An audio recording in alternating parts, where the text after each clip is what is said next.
Proyekto Helmo.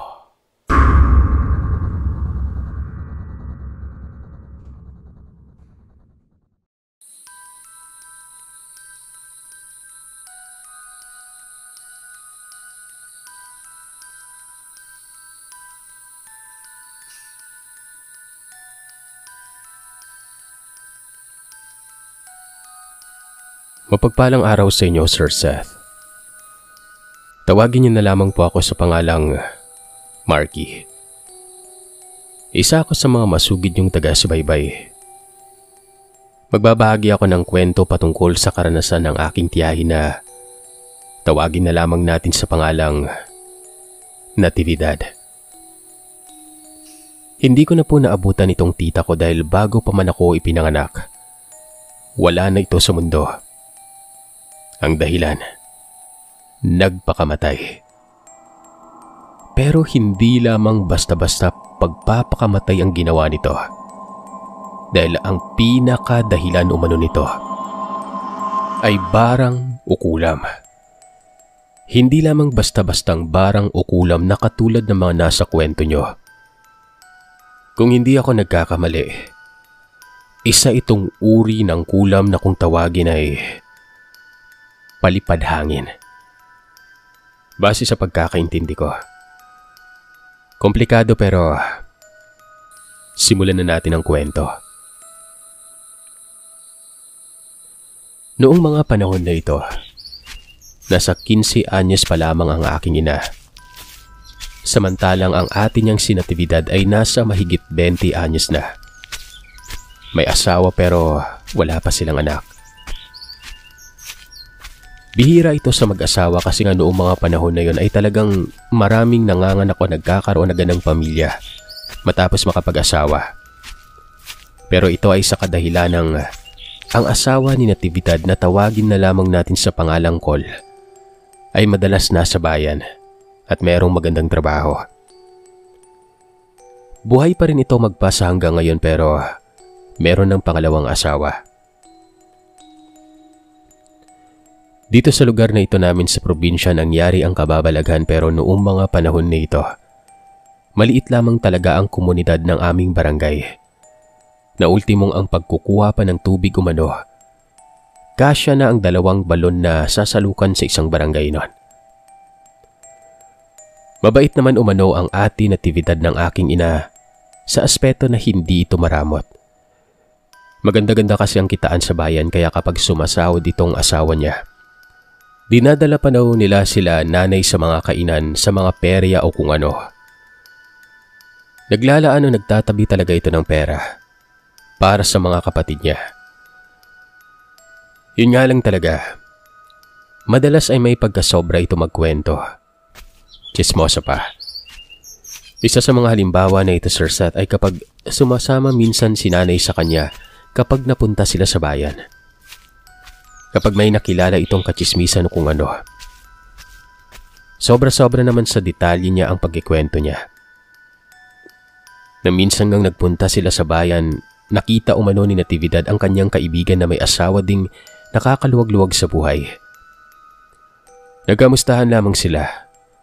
At nang ikwento nga ng kababata nito ang patungkol sa ganda ng buhay nito. At nang sabihin nito na nagpapatayo na nga ito ng bahay para bumuo ng pamilya. Sinugot naman ito ni Natividad ng sa kanya naman daw ay plano niyang bilhin ang malaking bakanteng lupa sa barangay nila para palakihin din ang bahay na yon. Mga ganon, para bang ayaw magpatalo sa madaling salita. Kapag walang tigil minsan sa pagdadakdak ay pinagmamalaki nito ang laki ng sahod ng asawa. At kung gaano kayaman ang amo ng kanyang mister. Umabot pa sa punto, Sir Seth, na ikinuwento pa nito sa mga kachismisan na dahil sa marunong manggamot umano ang kamag-anak ng amo ng kanyang mister.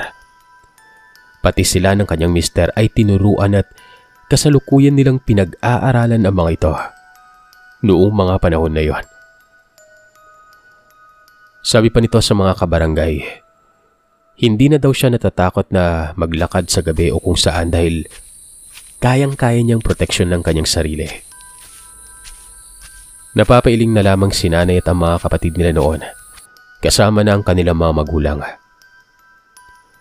Pinagsabihan pa itong si Natividad na tama na ang pagkikwento ng mga ganong klaseng bagay. Lalo na at alam naman nila na magpamilya na kadalasan sa ikinikwento nito, hindi totoo. Wala umanong mapapala si Natividad sa ginagawa niya na para lamang kainggitan at umangat ang tingin sa kanya ng mga tao. Pero itong si Natividad, pinanindigan palalo ang kanyang mga kwento. Hanggang sa isang araw, may mga taong naghahanap sa kanya. Ang mga pumunta na yon, kamag-anak umano nila ay nangangailangan ng tulong ni Natividad. Dali-dali namang tinawag ni nanay ang kanyang kapatid sa bahay nito at pagkatapos ay sinama ito sa bahay ng magkakamag-anak. Pagkarating umano noon ni Natividad ay naabutan niya ang isa sa mga kabarangay niya na tawagin na lamang nating Aling Sefa na nakahiga. Bigla na lamang umano itong bumagsak tapos ay namutla matapos magpunta sa may kakahuyan. Kaya tingin ng mga kaanak nito, nabati umano. Dahil sa pinagmayabangan ni Natividad na nag-aaral siya sa panggagamot, ay siya ang pinagkatiwalaan ng mga ito sa kadahilan ng ang susunod na manggagamot ay nasa malayo pa, nasa kabilang barangay. Bagamat kabado si Natividad at hindi naman talaga totoo ang kanyang pinagkakalat, pinanindigan niya pa rin ito. Kitang-kita umano ng aking ina kung paano niya sapuin lamang sa likod, ulo, paa at kamay si Aling Sefa. At agaran itong sinabi sa panganay na anak na nakulam ang kanilang ina. Tinanong nila si Sefa kung ano ba ang maaaring gawin para sa kanilang ina.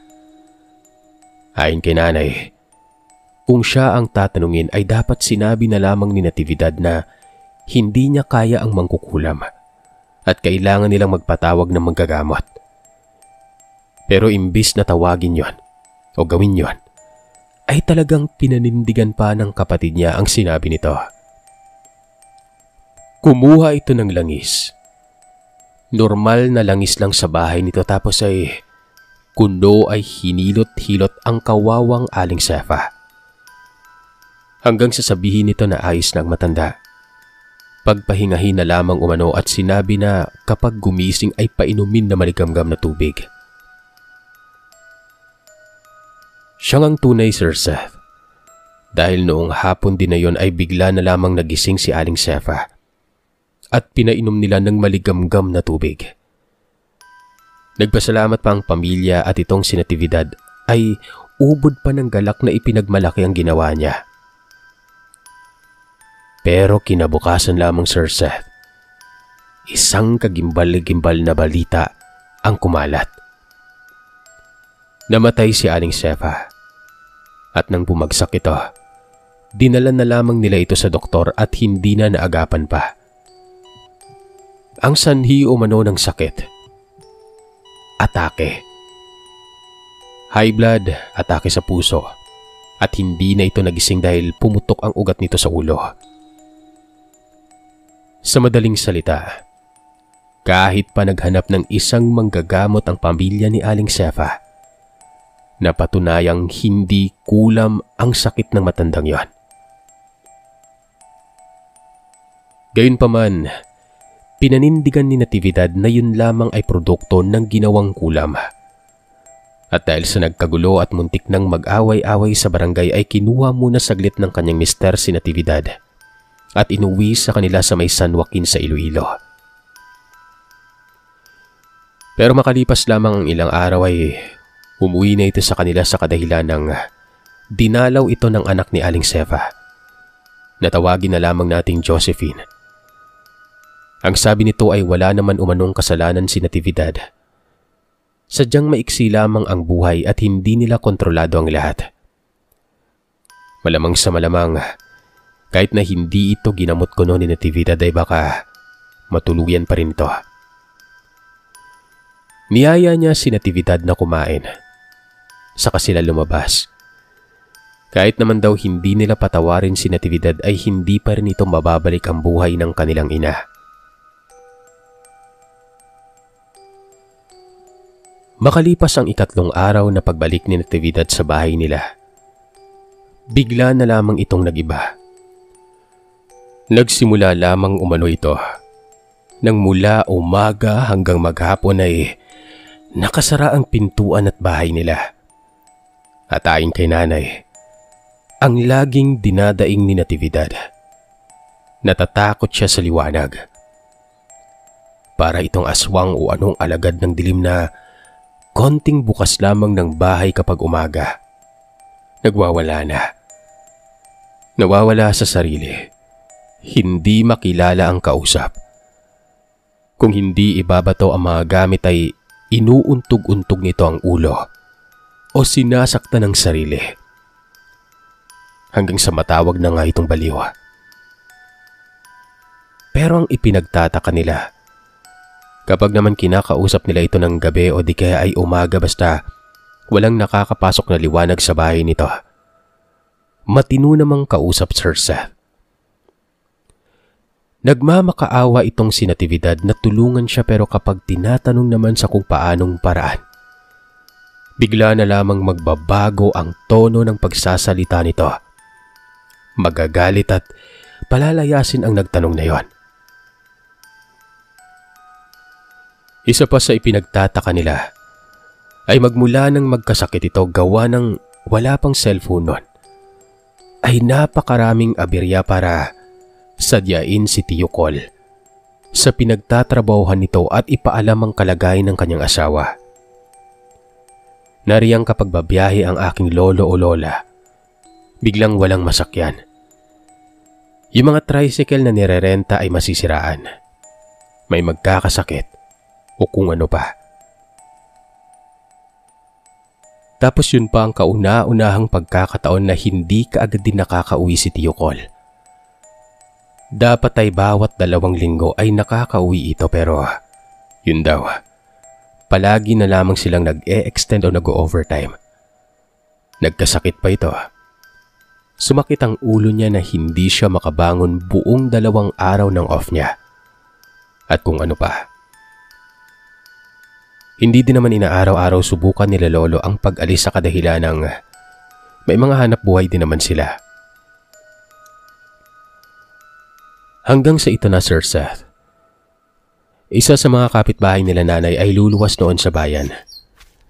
Inutusan nila ito na kung maaari ay puntahan si Tio Col at ipaalam ang kalagayan ng asawa. Pero alam mo Sir Seth kung ano ang nangyari noon?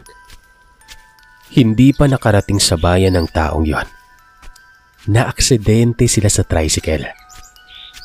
Nawalan umano ng preno at balanse ang sinasakyan na siyang dahilan para tumilapon sila sa palayan. Nabalda yung driver at yung kapitbahay at ilang araw ding nakaratay dahil sa mga bali nun.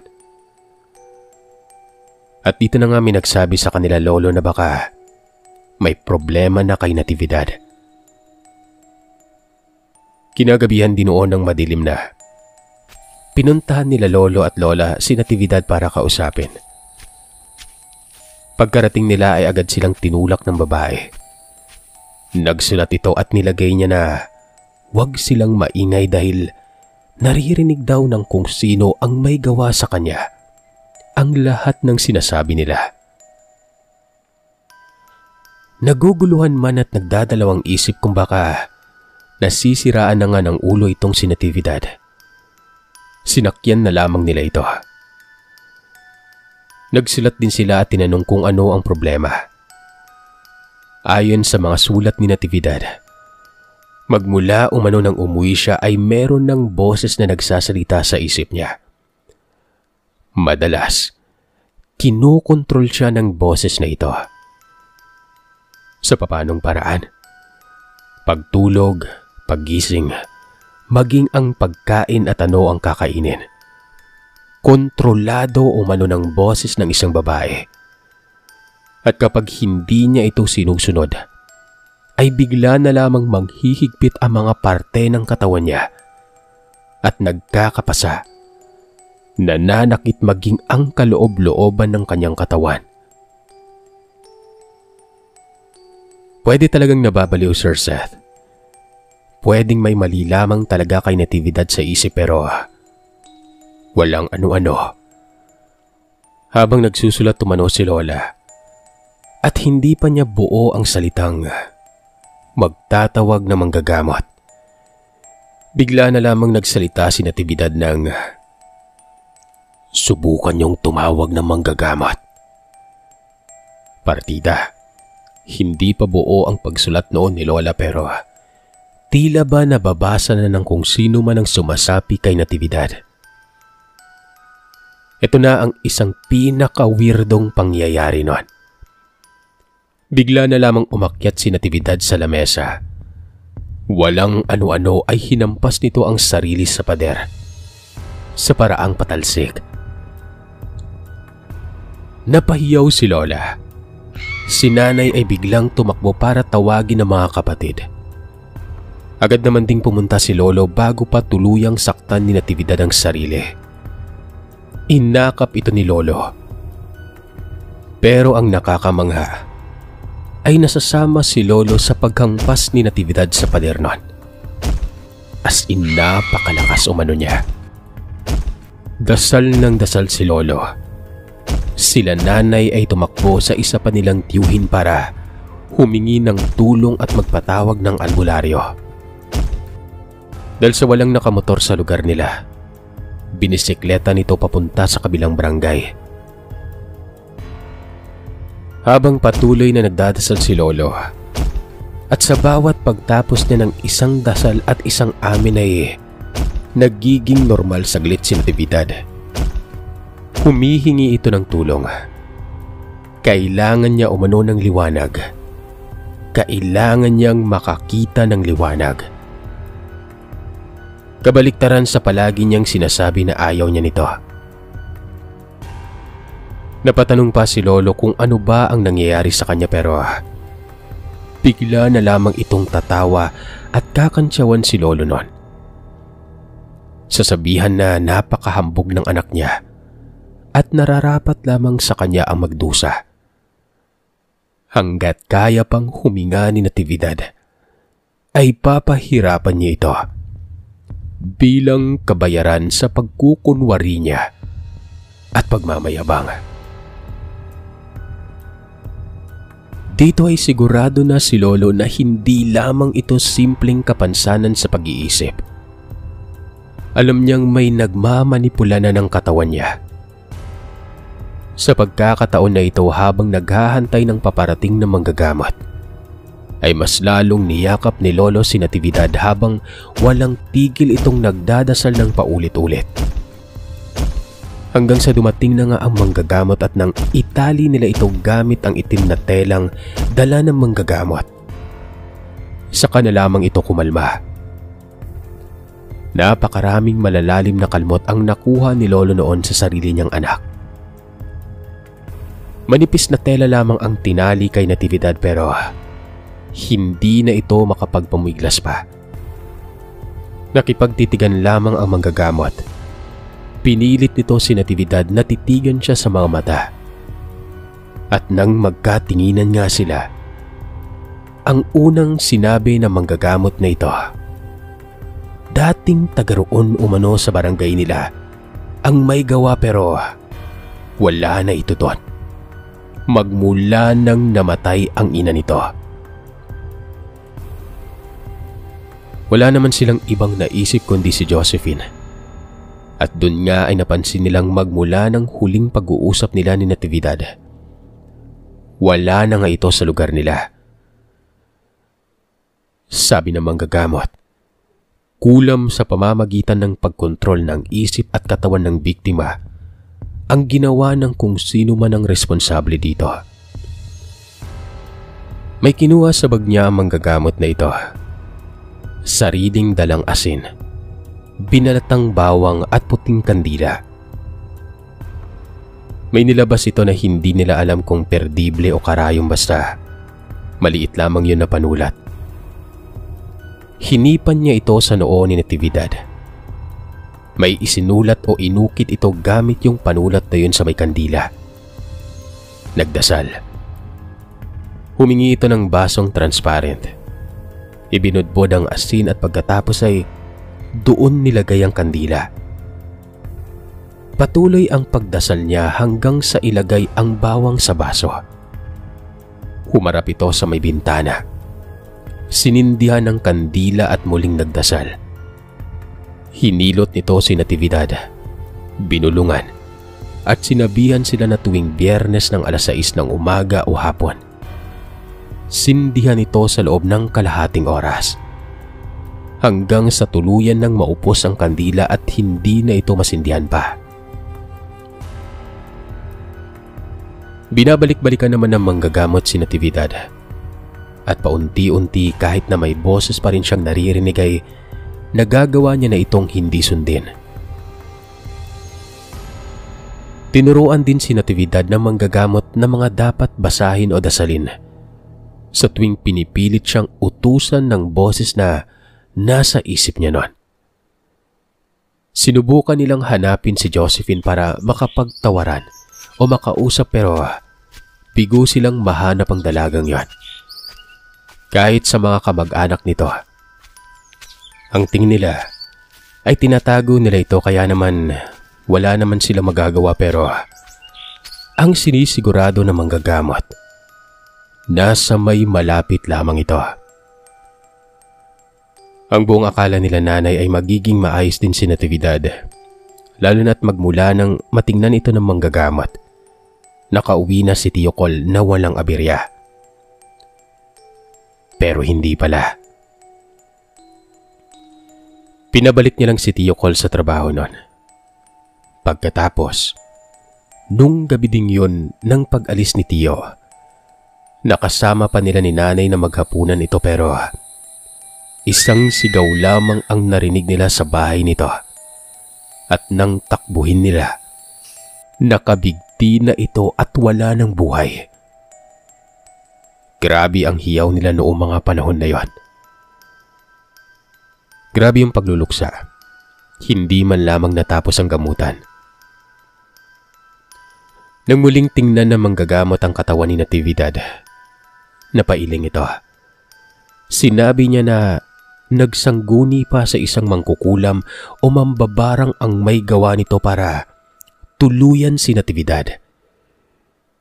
Hindi pa ito doon nagtatapos, Sir Seth.